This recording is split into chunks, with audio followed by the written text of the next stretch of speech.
Un indigne, vous êtes la honte de cet établissement.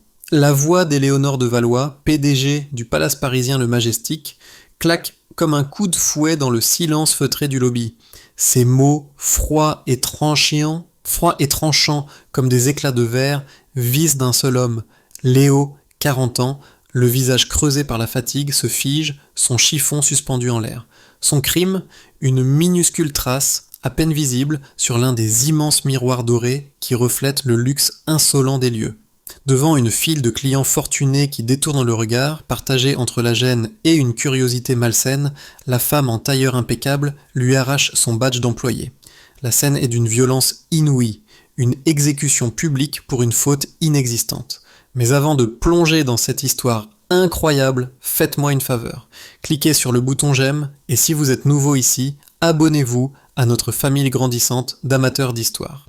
Dites-moi en commentaire de quelle ville vous regardez cette vidéo pour que je puisse vous envoyer un salut spécial dans ma prochaine histoire. Léo n'est pas un homme ordinaire. C'est un veuf qui se bat seul pour élever son fils de 8 ans, Mathis, dont le petit cœur fragile attend une opération chirurgicale que leur modeste assurance ne couvre qu'en partie. Chaque heure de travail, chaque euro gagné dans ce palace où il nettoie les traces des riches est une goutte d'espoir pour la vie de son enfant. Il regarde Éléonore, cette femme dont les chaussures coûtent plus cher que son loyer annuel, et tente de plaider sa cause. Sa voix, habituellement douce, tremble sous le poids de l'injustice. « Madame, s'il vous plaît, je ne comprends pas. » Mais Éléonore n'écoute pas. Elle a déjà décidé de son sort. Pour elle, Léo n'est qu'un insecte à écraser, un détail insignifiant dans le décor parfait de son empire.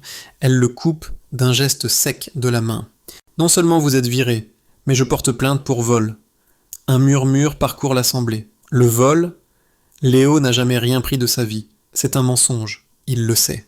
Une tactique cruelle pour ne pas avoir à lui verser la moindre indemnité, pour le jeter à la rue sans un centime. Elle désigne un homme d'affaires au costume gris qui regarde ses pieds, mal à l'aise. Vous vouliez sûrement dérober quelque chose à ce client. Léo sent le sang quitter son visage. Il pense à Mathis, à la peur dans ses yeux quand il tousse la nuit, à la promesse qu'il lui a faite de toujours le protéger. Cette promesse, Éléonore de Valois est en train de la pulvériser sur le marbre froid de son hôtel. « Madame, mon fils est malade. J'ai besoin de ce travail. » supplie-t-il, sa dignité s'effritant à chaque mot. La réponse d'Éléonore est le sommet de la cruauté. Elle ouvre son sac Hermès, en sort une liasse épaisse de billets de 50 € et la jette au sol. Les billets oranges s'éparpillent en mode sympathique comme des feuilles mortes aux pieds de Léo. « Voilà votre charité. Ramassez et disparaissez de ma vue. » Le silence est total, seulement brisé par le déclic discret des smartphones qui immortalisent la scène. Des clients filment son humiliation, prêts à la partager sur les réseaux sociaux. Le visage brûlant de honte, les larmes menaçant de couler, Léo s'agenouille. Chaque billet qu'il ramasse est une blessure, chaque regard posé sur lui est un poignard. Il sent son âme se briser en 1000 morceaux sur ce sol trop brillant. 2 agents de sécurité le saisissent par les bras et le traînent sans ménagement vers la sortie, comme un déchet dont on se débarrasse. Poussé sur le trottoir parisien, sous une pluie fine qui se mêle à ses larmes, Léo reste un instant immobile, le souffle coupé.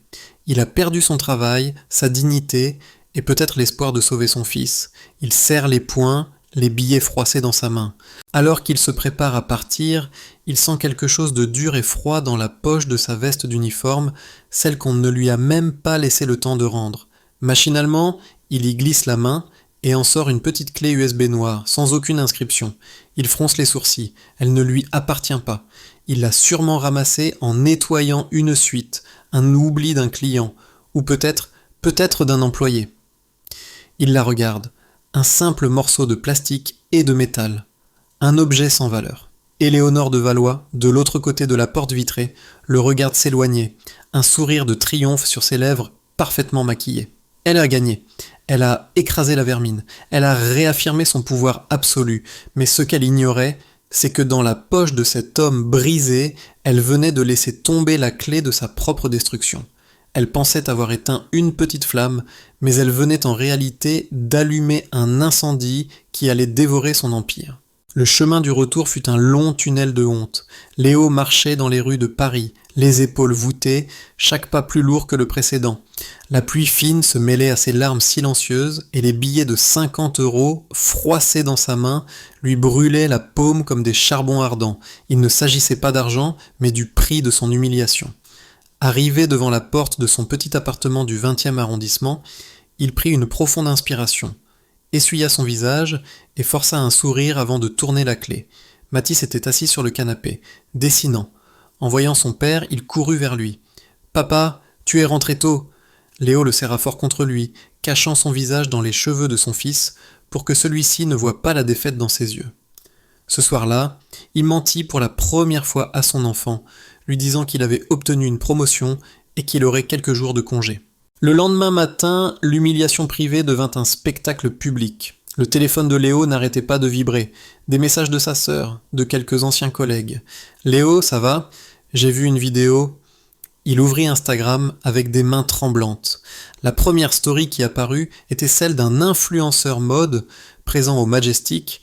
La vidéo était là, lui, à genoux, ramassant les billets sous le regard méprisant d'Éléonore.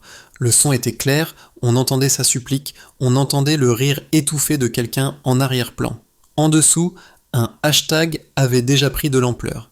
Le clodo du Majestic. Des milliers de vues, des centaines de commentaires moqueurs. Il se sentit nu, exposé au monde entier. Il éteignit son téléphone, le cœur battant à tout rompre. Il ne pouvait plus sortir de chez lui sans avoir l'impression que chaque passant le reconnaissait, le jugeait. La cruauté d'Éléonore ne s'arrêta pas là. Elle était méthodique, chirurgicale. Léo passa les jours suivants à chercher un autre travail. Il appela des hôtels, des entreprises de nettoyage, des restaurants. La réponse était toujours la même. Un silence gêné au téléphone, puis une excuse polie. « Nous avons déjà pourvu le poste. » Un vieil ami, gérant d'un petit hôtel à Montmartre, fut plus honnête. « Léo, je suis désolé, ton nom est sur une liste noire. Elle a appelé tout le monde. Personne ne t'embauchera à Paris. » La nouvelle le frappa comme un coup de poing. Elle ne l'avait pas seulement renvoyé, elle l'avait effacé. Le soir, une notification de sa banque s'afficha sur son écran. Solde de votre compte, 23 €. Le frigo était presque vide. La peur, froide et paralysante, s'installa dans son ventre. Pendant que Léo comptait ses dernières pièces, Éléonore de Valois dînait chez l'Ambroisie, sur la place des Vosges. Entourée d'amis aussi riches et déconnectés qu'elle, elle sortit son téléphone, un grand sourire aux lèvres. « Regardez ça, c'est hilarant. » Elle leur montra la vidéo de Léo. « Il fallait voir sa tête quand j'ai jeté les billets, on aurait dit un chien affamé. » Un de ses amis, un banquier au visage lisse, ricana. « Tu n'y es pas allé de main morte, Éléonore. » Elle haussa une épaule couverte de soie. Ces gens ne comprennent que le mépris. Il a eu ce qu'il méritait. D'ailleurs, cela fait une excellente publicité pour la sécurité du Majestic.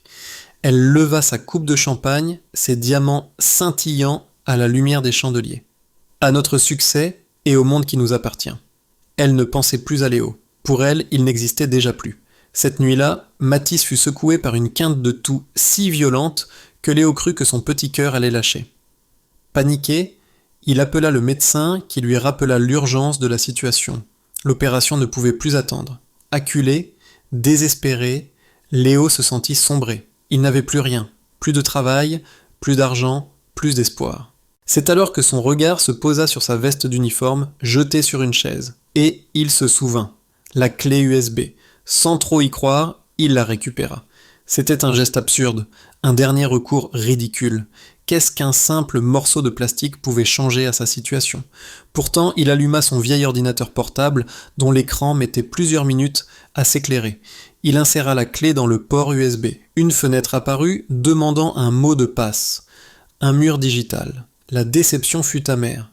Il tapa Majestic 123, Valois, admin, password, mot de passe incorrect.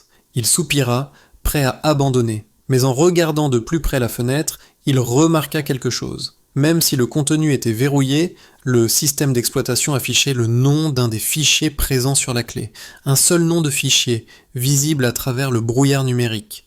Ce n'était pas un nom de client, ni un rapport financier. C'était un seul mot, écrit en majuscule, un mot qui semblait à la fois étrange et terriblement délibéré. Le mot était Assurance. Léo fixa l'écran, son cœur s'arrêtant une seconde. Assurance. Comme une assurance vie? Ou une assurance contre quelque chose? Ou quelqu'un? Ce n'était pas un fichier oublié par un client, c'était autre chose. Quelque chose de caché, de protégé. Il ne savait pas ce que cette clé contenait, ni comment l'ouvrir. Mais ce simple mot, qui brillait sur l'écran noir de son ordinateur fatigué, venait de transformer son désespoir en une dangereuse lueur d'espoir. Cette découverte n'était pas un hasard, c'était le début de quelque chose, peut-être le début de sa vengeance. Le mot assurance brillait sur l'écran de l'ordinateur comme un phare dans la nuit de son désespoir. Léo sentit une décharge d'adrénaline parcourir son corps fatigué. Ce n'était pas un hasard, c'était une piste, une arme potentielle, laissée derrière par quelqu'un. Mais comment l'utiliser? Le mot de passe était une forteresse numérique impénétrable. Il passa des heures à essayer des combinaisons évidentes, des dates, des noms liés au Majestic, sans succès. Le sommeil finit par le vaincre, la tête posée sur son bureau, à côté du visage souriant de Matisse sur une photo.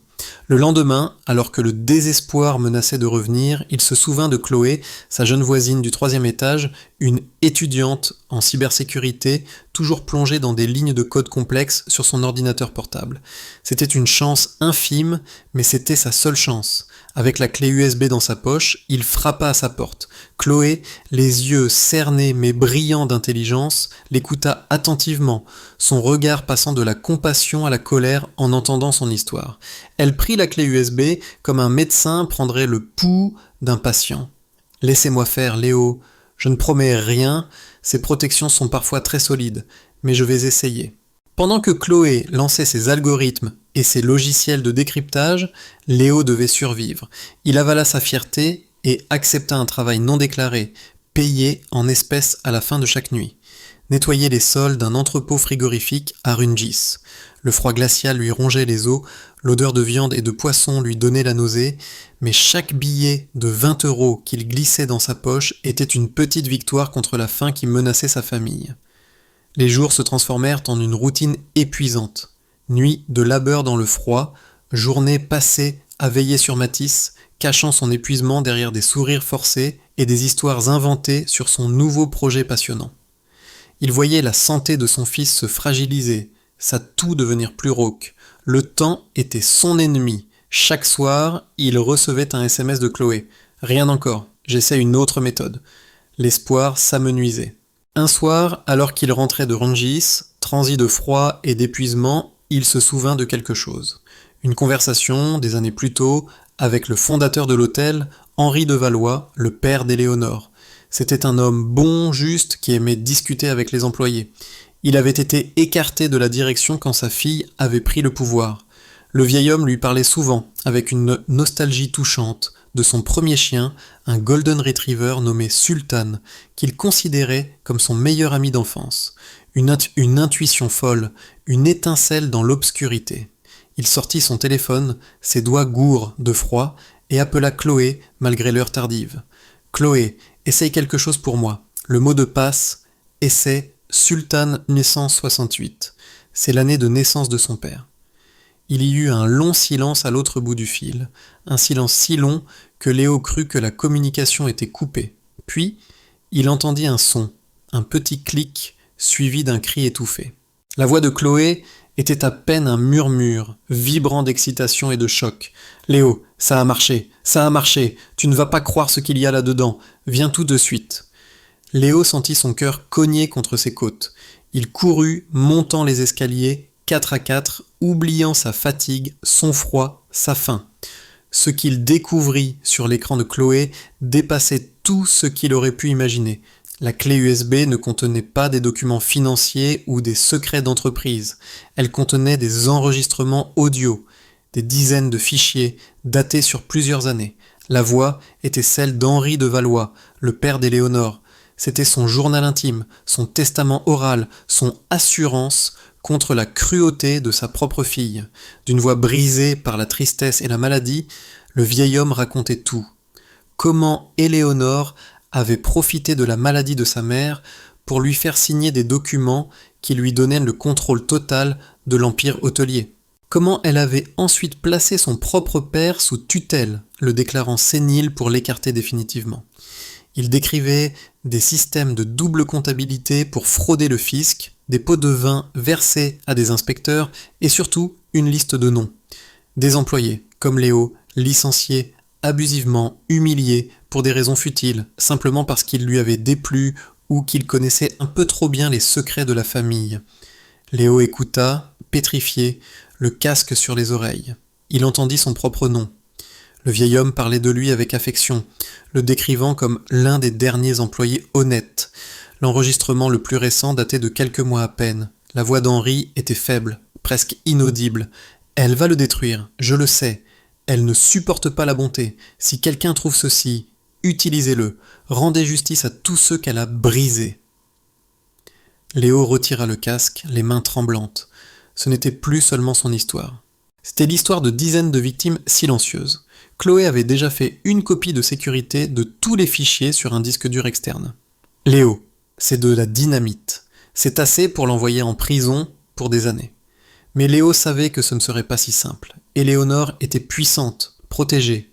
Une simple fuite dans la presse ne suffirait pas. Il fallait une détonation, une explosion publique qui ne lui laisserait aucune chance de s'en sortir. Il avait maintenant l'arme. Il ne lui manquait plus que le bon moment et le bon endroit pour tirer.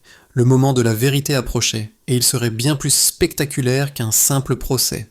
Armé des enregistrements d'Henri de Valois, Léo n'était plus seulement un père désespéré, il était devenu le gardien d'une vérité explosive. Chaque mot du vieil homme était une pièce du puzzle, révélant la véritable nature d'Éléonore, non pas une femme d'affaires impitoyable, mais une prédatrice qui avait bâti son trône sur les ruines de sa propre famille. Avec Chloé, ils passèrent des nuits à analyser les fichiers, à les sauvegarder sur plusieurs serveurs sécurisés dans le cloud, créant une forteresse numérique indestructible autour de leurs secrets. Léo savait qu'il ne pouvait pas simplement donner ses enregistrements à la police. Éléonore avait les moyens de tout étouffer, d'acheter les silences. Il lui fallait une scène, un public, un moment où elle serait si haut qu'elle ne verrait pas le sol se dérober sous ses pieds. Avant de lancer son offensive, il devait se battre pour sa survie immédiate. Il contacta via des messages cryptés sur WhatsApp 2 autres anciens employés mentionnés dans les enregistrements d'Henri, une gouvernante âgée renvoyée après 20 ans de service pour avoir cassé un vase et un jeune voiturier accusé à tort d'avoir rayé une voiture de luxe. Leurs histoires étaient douloureusement similaires à la sienne. La peur les avait rendus silencieux, mais la colère couvait. Léo leur proposa un plan simple et pacifique. Un piquet de grève devant le Majestic. Pas de violence, pas de cris. Juste leur présence silencieuse avec des pancartes en carton. Éléonore de Valois, rendez-nous notre dignité. C'était un acte de défi, un moyen de montrer qu'ils n'étaient plus des victimes isolées. Le jour J, ils se postèrent devant l'entrée majestueuse de l'hôtel. Les touristes les regardaient avec curiosité, certains même avec sympathie. Mais la réaction d'Éléonore fut d'une violence inouïe, dépassant toutes leurs craintes. Alertée par sa sécurité, elle sortit de l'hôtel, non pas avec colère, mais avec une performance digne d'une actrice.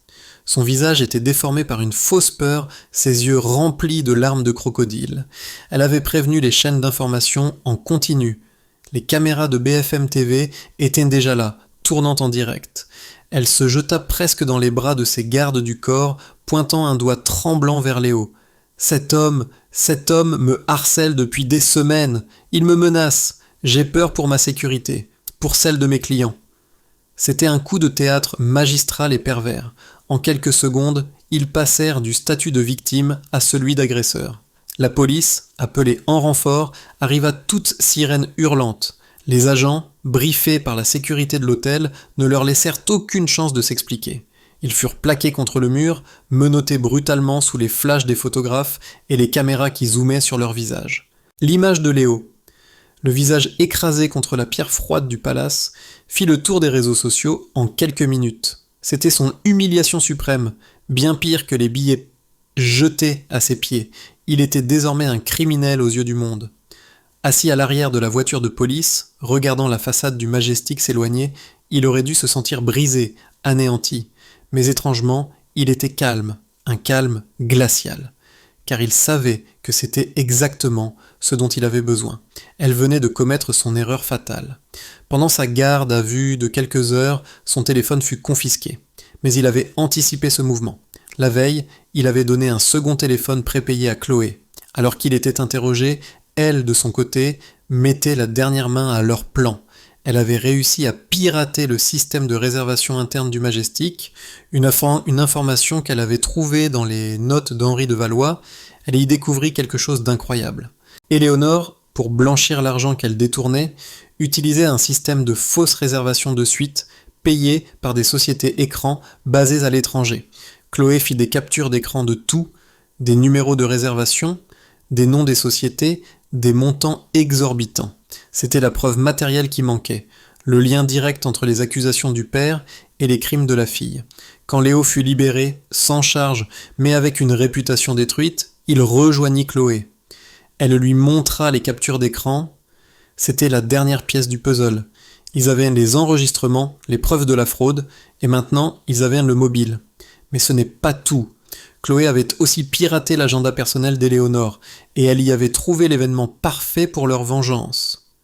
Dans une semaine, Éléonore organisait le plus grand événement de l'année au Majestic, le Gala pour l'enfance sacrée, une soirée caritative télévisée pour lever des fonds pour les enfants malades. L'ironie était si cruelle qu'elle en devenait sublime. Elle allait se présenter au monde comme la sainte patronne des enfants en souffrance, alors qu'elle laissait le fils de Léo sans les soins dont il avait désespérément besoin. Ce soir-là, savourant sa victoire, Éléonore posta une story sur Instagram. On la voyait trinquer au champagne avec ses amis. La légende disait « La justice finit toujours par triompher, débarrassée de la racaille ».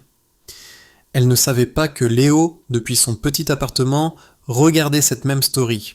Il ne ressentait plus de haine, seulement une pitié glaciale. Il prit une photo de Mathis endormi, son petit torse se soulevant difficilement. Il envoya la photo à Chloé avec un seul mot « Prête ?» La réponse fut immédiate, plus que jamais. Il regarda par la fenêtre les lumières de Paris. Il avait été humilié, arrêté, traîné dans la boue. On lui avait tout pris, mais il avait quelque chose qu'Éléonore n'aurait jamais, la vérité. Et dans une semaine, lors de son gala de charité, devant des millions de téléspectateurs, il allait la lui offrir en cadeau. Le masque allait enfin tomber, et la chute serait vertigineuse.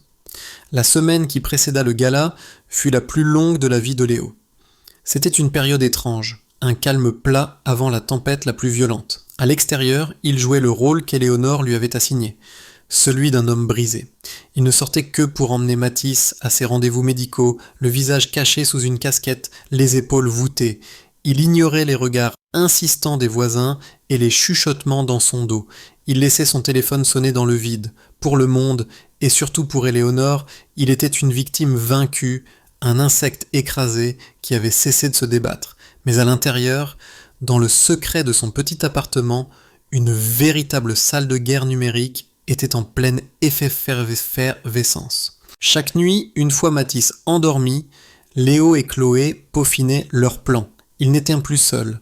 Léo avait utilisé une partie de ses maigres économies pour consulter une avocate spécialisée dans les droits des travailleurs, Maître Dubois, une femme réputée pour son intégrité et sa ténacité. Il lui avait tout montré. Les enregistrements, les captures d'écran de la fraude, les témoignages des autres employés licenciés. L'avocate avait d'abord été stupéfaite, puis une lueur combative s'était allumée dans ses yeux. Elle avait immédiatement commencé à préparer les plaintes, à contacter discrètement les autorités compétentes, leur demandant d'attendre son signal pour agir. De son côté, Chloé avait contacté un collectif de hackers éthiques, des activistes connus pour dénoncer les injustices des grandes entreprises. Ils étaient fascinés par l'histoire et acceptèrent de l'aider à prendre le contrôle des systèmes audiovisuels du Majestic le soir du gala. Pendant ce temps, Éléonore de Valois nageait dans l'euphorie de sa victoire.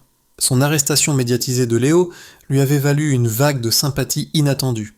Les médias la présentaient comme une femme d'affaires courageuse, victime d'un harceleur. Son gala de charité était sur le point de devenir l'événement mondain de l'année. Les tables à 25 000 € s'étaient vendues en quelques heures.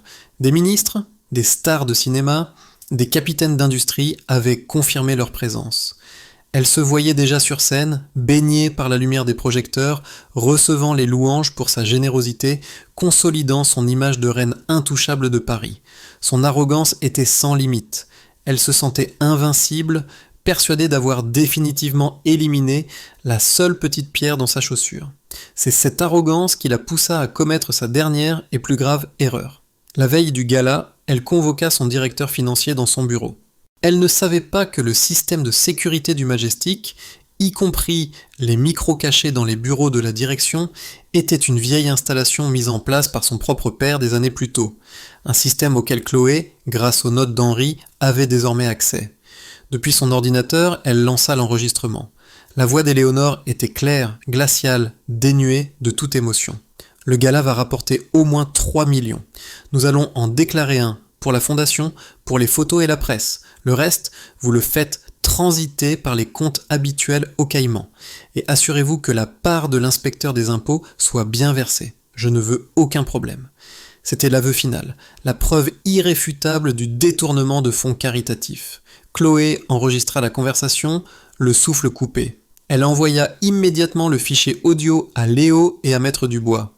C'était le dernier clou dans le cercueil d'Éléonore. La journée du gala arriva. Léo passa la matinée avec Matisse, jouant avec lui comme si de rien n'était, savourant chaque rire, chaque câlin. C'était pour lui, pour son avenir, qu'il menait ce combat. L'après-midi, il confia son fils à sa sœur, lui promettant de revenir le chercher le lendemain. Puis, il rejoignit Chloé. Leur petit appartement était transformé en centre de commandement. Plusieurs écrans affichaient les flux des caméras de surveillance du Majestic, les plans de la salle de bal et une fenêtre de discussion sécurisée avec le collectif de hackers. Maître Dubois leur envoya un message. Les plaintes sont prêtes, les autorités attendent, le procureur est prévenu, à vous de jouer. Léo sentit son cœur battre plus fort. Il n'y avait plus de retour en arrière possible. Au Majestic, l'effervescence était à son comble. Les invités arrivaient, défilant sur le tapis rouge, sous les flashs des photographes. Éléonore était radieuse, saluant tout le monde, jouant son rôle de grande philanthrope à la perfection. Elle ne se doutait de rien. Elle ne voyait pas le technicien audiovisuel, membre du collectif de hackers, qui insérait discrètement une clé USB dans la console de régie. Elle ne savait pas que les journalistes les plus incisifs de Paris avaient reçu, quelques minutes plus tôt, un email anonyme contenant un dossier crypté intitulé « La vérité sur le Majestic », avec un mot de passe qui leur serait communiqué à 22 heures précises. Elle ne se doutait pas que dans un petit appartement du 20e arrondissement, un homme qu'elle croyait avoir détruit tenait le destin de son empire entre ses mains. Léo regardait Éléonore sur l'un des écrans, souriante et magnifique dans sa robe de créateur. Il ne ressentait plus de colère, seulement une détermination froide. Il repensa à son humiliation, au visage de son fils malade, à la voix brisée du vieil Henri de Valois. Tout cela allait prendre fin ce soir. Chloé posa une main sur son épaule. « C'est l'heure, Léo, elle va monter sur scène. » Il prit une profonde inspiration. Il regarda une dernière fois la photo de Matisse. Il était temps de montrer la vérité au monde entier. Dans quelques minutes, l'empire de mensonges d'Éléonore de Valois allait s'écrouler en direct, et le son de sa chute résonnerait bien au-delà des murs dorés du Majestic. La salle de bal du Majestic scintillait sous le poids des lustres en cristal. L'élite parisienne, parée de ses plus beaux atours, applaudissait poliment, alors qu'Éléonore de Valois, resplendissante dans une robe de soie rouge, s'avançait vers le pupitre sur la scène. Elle était l'incarnation du succès et de la puissance. Elle posa ses mains délicates sur le bois précieux, son visage s'affichant en gros plan sur les 2 écrans géants qui encadraient la scène. Un sourire radieux illuminait ses traits. Elle ne savait pas qu'elle souriait à sa propre exécution publique. Dans son petit appartement, Léo prit une profonde inspiration et fit un signe de tête à Chloé. D'un clic de souris, la tempête fut déclenchée. L'intégrité et la compassion sont les piliers de notre société, commença Éléonore, sa voix douce et mielleuse résonnant dans les micros. C'est pourquoi ce soir nous sommes réunis pour les enfants, pour leur avenir, pour leur... Elle s'interrompit. Les écrans géants derrière elle avaient grésillé une seconde avant de devenir noirs. Un murmure parcourut la salle. Éléonore lança un regard furieux vers la régie technique. Mais avant qu'elle ne puisse dire un mot, les écrans se rallumèrent. Ce n'était plus son visage qui les occupait. C'était celui, vieilli et triste, d'Henri de Valois, son père. Un silence de mort tomba sur l'assemblée. Puis, une voix résonna dans les haut-parleurs, non pas celle, forte et assurée, d'Éléonore, mais celle, faible et brisée, de son père. Je m'appelle Henri de Valois, et ma fille Éléonore m'a tout volé. Le choc fut total. Éléonore devint livide, ses yeux s'écarquillèrent d'horreur. Elle hurla dans le micro. « Coupez ça! Coupez immédiatement ce !» Mais sa voix fut noyée par celle de son père, qui continuait son récit implacable. Pendant 5 minutes qui parurent une éternité, la salle entière écouta, pétrifiée, l'histoire de la trahison. L'éviction, la tutelle abusive, les humiliations, les visages des invités passèrent de l'incompréhension à la stupeur, puis au dégoût. Les smartphones étaient sortis, filmant la scène, retransmettant en direct sur Instagram et Facebook. Le hashtag MajesticGate commença à flamber sur les réseaux sociaux. Quand la première partie de l'enregistrement se termina, Éléonore, tremblante de rage, tenta de reprendre le contrôle. « C'est un montage, un odieux mensonge, mon père est malade, il ne sait pas ce qu'il dit. » Mais les écrans se rallumèrent. Cette fois, ce n'était pas une photo, mais une liste de noms qui défilait lentement sous le titre « Employé, licencié abusivement ».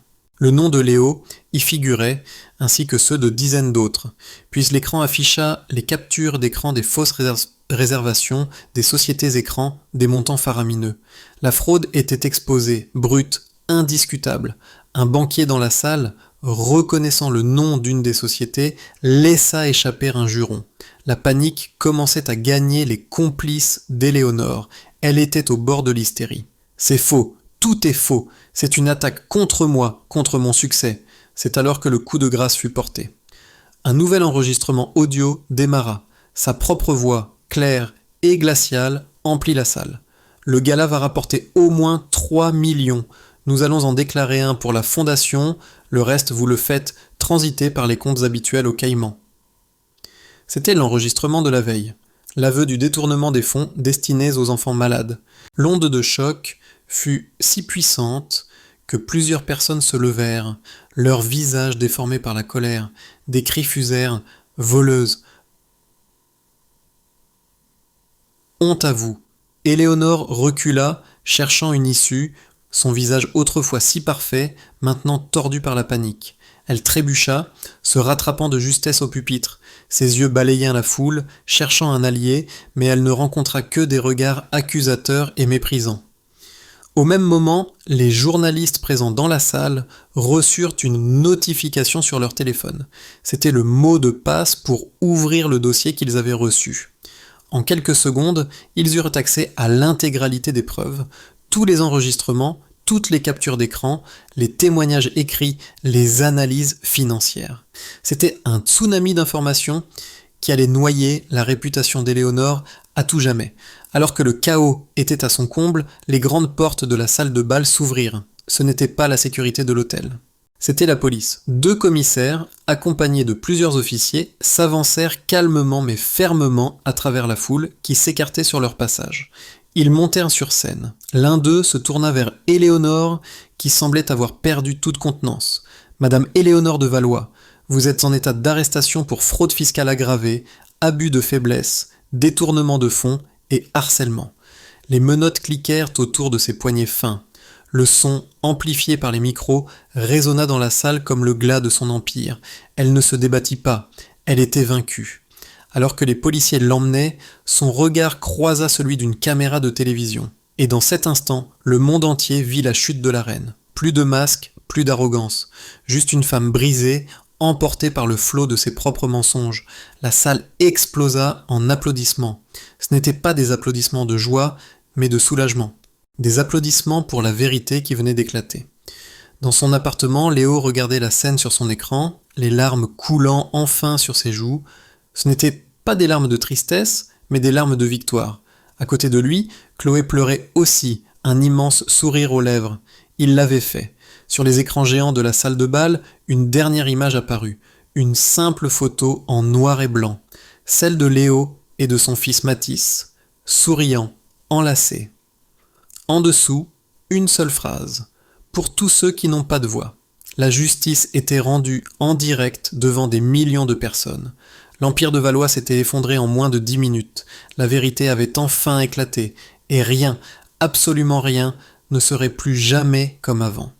La chute d'Éléonore de Valois fut aussi rapide et brutale que son règne avait été cruel. L'arrestation en direct lors du gala ne fut que le début d'un effondrement spectaculaire. Le scandale, baptisé par la presse Majestic Gate, fit la une des journaux du monde entier pendant des semaines. Les preuves accumulées par Léo et Chloé étaient si accablantes qu'aucun avocat, aussi talentueux soit-il, ne pouvait la sauver. Le procès fut rapide. Éléonore fut reconnue coupable de tous les chefs d'accusation et condamnée à une lourde peine de prison ferme. Son empire, construit sur la fraude et la trahison, fut démantelé.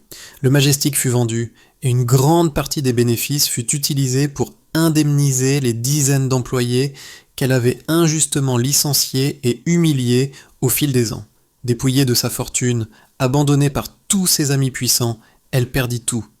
Sa dernière image publique fut celle d'une femme vieillie avant l'âge, en larmes, quittant le tribunal pour la prison. Pour Léo, la vie changea du tout au tout.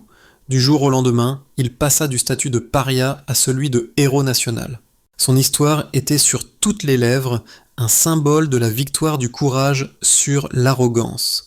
La nouvelle direction du groupe hôtelier lui présenta des excuses publiques et lui versa une compensation financière si généreuse qu'elle assura son avenir et celui de son fils pour le reste de leur vie. La première chose qu'il fit, avant même de toucher à l'argent, fut de payer l'intégralité des frais pour l'opération de Mathis. L'intervention fut un succès total. Quelques mois plus tard, le petit garçon courait dans le parc, son rire cristallin résonnant comme la plus belle des musiques, son cœur enfin guéri. Léo, le regardant jouer, sentit pour la première fois depuis des années le poids de l'angoisse quitter ses épaules. Il était enfin libre, mais Léo ne s'arrêta pas là. Il se souvenait de la solitude, du désespoir, de l'impression d'être seul contre un système impitoyable. Avec une partie de sa compensation et l'aide de Maître Dubois, il créa la Fondation Justice pour tous. Leur mission, offrir une aide juridique gratuite et un soutien psychologique à tous les salariés victimes de harcèlement et de licenciement abusifs. Il devint le visage de cette cause, sa voix portant celle de milliers de personnes réduites au silence. Il donna des conférences, participa à des émissions de télévision, non pas pour la gloire, mais pour s'assurer que plus personne n'ait à subir ce qu'il avait enduré. Chloé, devenue une experte en cybersécurité reconnue, le rejoignit au conseil d'administration de la Fondation, mettant ses talents au service de la justice. Aujourd'hui, 3 ans plus tard, Léo n'est plus l'homme de ménage humilié. Il est un philanthrope respecté, un père comblé. Il a quitté son petit appartement pour une maison avec un jardin où Mathis peut jouer en toute sécurité. Il a retrouvé l'amour auprès d'une femme qui admire son courage et sa bonté. L'histoire de sa lutte est devenue un cas d'école, étudié dans les universités de droit et de commerce. Une plateforme de streaming bien connue lui a même proposé d'en faire une série. Il a accepté à une seule condition, que tous les bénéfices soient reversés à sa fondation. Le hashtag #LeClodo du Majestic a été remplacé par le héros du Majestic, un symbole d'espoir pour des millions de personnes à travers le monde.